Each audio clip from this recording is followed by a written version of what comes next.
problem people in the future because they were given they're not probably disciplined or given any warning on how to actually behave as a person. So if you end up having children, discipline them properly for us. I don't want to get thrown in jail for ducking them to the wall so they stop hitting people. Okay. And this is how we won this case, because we took this person's narrating training. Yes. So thank you to wherever you are. Jeff, in the back. Well, there you are. Well, thank you, Jeff. It was boring, but thank you. So I'll summarize his course. Be selfish, take stuff for. I'll summarize his course. Be selfish. Think of yourself. Think of is this how you want to be treated? Are you being treated fairly? But use that as a word of caution because I've seen so many people take much more when they honestly are getting paid fair. How many times have you seen a person in a celebrity or someone who was a voice actor or something taking more and more than they actually should have, and then their whole career comes crashing down because they didn't know how to be happy with what they have? This is the opposite of that. Be selfish, take more than what you probably should have because, you probably deserve it. And no one's going to give it to you. And no one's going to. You have to ask for it. So basically do what Genghis Khan did. Just pillage everything, take for what, and then build a better society out of that. Or that. Look, if Genghis Khan can make a good society, I think I can do. Okay, keep going. Okay, so then here's the Ark of McLennan. Now this is my favorite of the kiddos that I actually work with. Her name is Miriam. She's a gem. She's my favorite. I hope she returns. She's awesome. Everyone else is in third place. She's so far above them that no one gets second place. That reserves for me. Second place is reserved for literally anything else. She's in first place. Everyone else is in last place. Okay. Okay, so then I started working there for I would say more like part-time. But I actually got to help pick up the school kiddos, and I'm in charge of 4 children. Well, not 4 now, one of them left. And then all of them are nonverbal. I wouldn't say nonverbal. They can clearly scream and yell, but they don't really talk. We're working on it. So Link from Legend of Zelda, he can communicate. He does have vocal cords. It's just that he uses them to scream, like a husky. Okay, so then more self-advocacy stuff, and that's the reason why I'm here. So basically, okay, I was gonna read more. That's okay. We're running out of time. And Oh, we thank don't have God. time for questions. Oh, thank God. Okay. So website stuff. It's called Sylvan Does Special Needs. I'll give you all a minute to write that down or look it up on your laptops right now. It's so. Take a photo of it. Well, you're gonna want to read that because it's actually really good.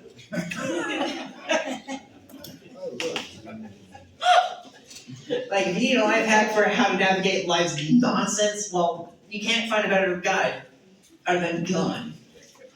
I swear, problems is the answer half the time. That's why I like video games. You could reasonably respond and talk to someone. Half the time that doesn't work. So what is your answer? Well, extreme violence using magic. Fireball. Yes, I know. That's his answer for everything. Well, it works. I don't hear any complaints from the people who use Fireball on a line. Leave them alone because the line's cooked. Keep going. Okay, so I'll graduate with my AAS in Child Development May 2026. Again, that means absolutely nothing because the school system sucks and it's all just, hey, did you learn this? Hey, what did you learn? Nothing? Congratulations, here's a certificate. Because all it is just multiple choices that you can easily Google the answers to. Because WeBelieve.com or Quizlet has the answers. And more importantly, the book doesn't teach you anything. I have that book that I was supposed to pay for, and I read it maybe twice total, and maybe 4 chapters. I didn't even finish the second chapter. I didn't even read the first chapter. I just skimmed it, and I still managed to get all A's because it's worthless. Imagine being given a full-on novel's worth of controls for a car on how to drive, and you figure it out in 5 minutes without even reading the damn thing. It's still in a package without even being opened. Okay, As a teacher, I would just like to say I'm very offended by that. But also, when I give tests, I don't get them off the internet and use Quizlet questions on my tests so that they can't Google the answers like his teachers do. To be fair, she's an actual teacher. She actually teaches students what they learn. It's all in actual practicing. If your final test is likely to actually make it, you're not going to write a report on how you're going to make a hammer or a sword. You're going to make a sword. You're actually given proper tools and knowledge on how to make it and what the proper techniques are. What I'm learning is just knowledge that doesn't mean anything. if I can Google the answers and the answers are actually correct or being updated, and what more importantly, that I can find reliable information that's actually directed to the point, like ChatGPT, thank God for that, because I can actually get a good answer direct and to the point, and actually summarize what's the best outcome for that. In fact, I use that to model video game, and I was given direct to the point instructions in a fast manner, and I was able to actually try to program it. It didn't work because, learning code is a nightmare, but I actually learned a little bit of that because I was walked through and actually being told the actual viable lessons, and I was actually told in a direct, straight manner. Like, it's like a military it's PowerPoint program, is basically what I'm saying. Okay, let's stop and ask questions. Did I ask any questions? Ask questions. Done good. You can stop. It doesn't come on your hair. Okay, well then, I guess that's done. Oh, thank God. This comes from a personal aspect, but I am a mom of a child who has diverse learning, special needs, and autism is one of those. And we homeschool and have found, because of the need to nap or wake up late or the flexible schedule. So I'm just personally curious as to, in all your time of schooling, was that your most peaceful, happiest time, or what were the things that meant, how can I improve?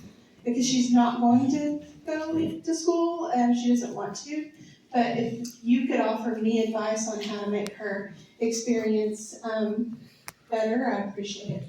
Well, to do that, you have to change the entire school system. No, homeschooling. Homeschooling. Oh, thank God. Okay, well, the best way to do it is make it slightly fun. Not too fun that they don't know that they're learning something, but not boring enough that they know they're learning something. It's gotta be the right amount of, using skills and knowledge of what you learn to do a game. Like those physics games on, physicsgame.com, where you learn the physics of something. We learn the physics of something in order to improve and achieve a goal or something. Something like a little game, but to learn it, you have to do the math problem or something. Like, I can't help you with that, but the best way to make it is to make it fun, but not so fun that they don't know that they learned anything. They have to know they learned something. They have to know what knowledge they've gained. Because if they end up not knowing they learned anything, then they can't call upon that information later. Because it's just in the back seat. They didn't know that they knew it. It's sort of like instincts. You don't know that you know it. You don't know that you have them until they just kick in automatically. But with information that requires actual remembrance, the best way to do that is to make it fun to learn it, but also know that you're learning. Can I add something? Yeah, go ahead. We took stuff that was happening like the eclipse, and I made a lesson out of that. Oh, let's study the eclipse because it was something he was interested in. Or he doesn't like reading fiction, like Harry Potter. I thought the kids would love the Harry Potter books. He didn't, because fiction is gross. So I just got biographies of people and autobiographies. I'm like, okay, well, if you don't want to read about the adventures of one magician, let's read about something else that really happened. And he liked that. No, I didn't. Yeah, he did. What are you talking about? Okay, now. Okay, so then tell me. No. Prove it to me that we talked and learned about something, where I'm not lying. Well, during February, we got biographies of famous Black people that you read. I did? Yeah. I don't We remember didn't that. learn that. Nah, I guess I hate it. No, I don't think he did. I think his particular issue is that I have the same students for 2 years, sometimes 4, sometimes 7 or 8. And one of them even worked at our local HEB grocery store. And Sylvan still cannot remember the name of this kid, even though he's seen him as the lead in every play we ever did and every time he went to HEB. And he still doesn't know who Eric Anderson is. So, just because he says he doesn't remember the books that he read, he enjoyed them at the time. Well, the problem with most books is that the words are either too small or too scrunched together, so it always feels like you're reading a giant paragraph. So if you've read one of those fan fiction sites called Archive of Our Own, they basically have little mini short paragraphs of sentences, but broken up individually, so it actually feels you're reading excerpts rather than a full book. But that book was 16 chapters long and I read the entire thing. Willingly, mind you. And because of very cute art styles from it. In any case, that's what I read. I got Mom to read it, and it was actually fun because it wasn't all scrunched up like a Harry Potter book or reading something like that. If you want, There's nothing wrong with getting your kids picture books, even if you think they're below grade level and he should be able to read better than that, because it doesn't matter what he reads, he reads comic books, as long as he's reading. And he really likes all the pictures. visuals, we need visuals if you want us to actually get interested in it, because we can imagine it, sure, but it really helps to keep the image in our head if we have something to look on willingly. Jeff is saying you're out of time. Oh, thank God.